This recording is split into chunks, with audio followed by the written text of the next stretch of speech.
Samantala, inilatag naman sa isinasagawang Emergency Traffic Summit ng MMDA ang mga naiisip na solusyon sa problema po yan ng trapiko sa Metro Manila. At may ulat on the spot si Mark Salazar. Mark?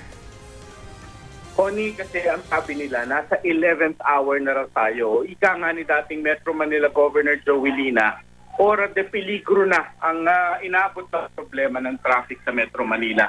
Kaya nagsasagawa sila sa MMDA ng tinatawag nga nilang Emergency Traffic Summit na inorganisa ito, Connie, ng National Center for Commuter Safety and Protection.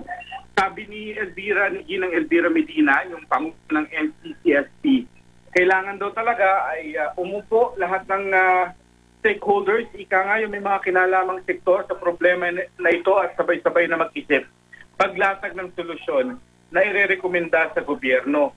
Pero nung tanungin namin kung ano ba itong mga solusyon na ito dahil matagal na rin naman ang problema at matagal na silang NGO na tumututok sa mga problemang ito, ano yung mga kaget na solusyon na naisip nila?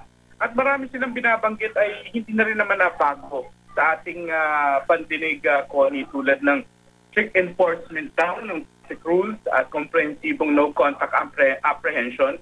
Kung meron man, merong out of the box na may tutuling silang nire-recommenda ay yung moratorium ng pagpapataw ng fine sa mga traffic regulation violators.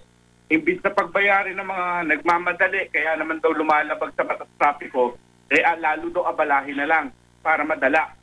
Mahuhuli halimbawa for first offense ay 1 oras na seminar ang parusa, imbis na magbayad siya. At 2 hours sa second offense, 3 hours on third offense, at 4 hours on fourth offense and so forth, para daw madala at may abala kasi madali raw kasi magbayad lang ng fine. Kaya iba ay nagbabakasakali na lang na lumabag dahil nagmamadali at magpapatikit na lang pag kami nalas-malas na nahuli at magbabayad. Si dating Governor Lina, mas long-term yung naiisip gaya ng decentralizing Metro Manila.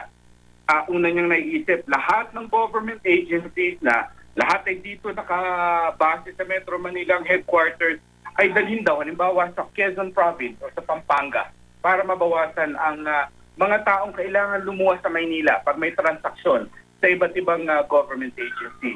Mamayang hapon ang presentation ng JICA at magbibigay din ng presentation ng MMDA chairman na si Tim Orbos. 2-day itong summit na ito, Connie. Maraming salamat, Mark Salazar.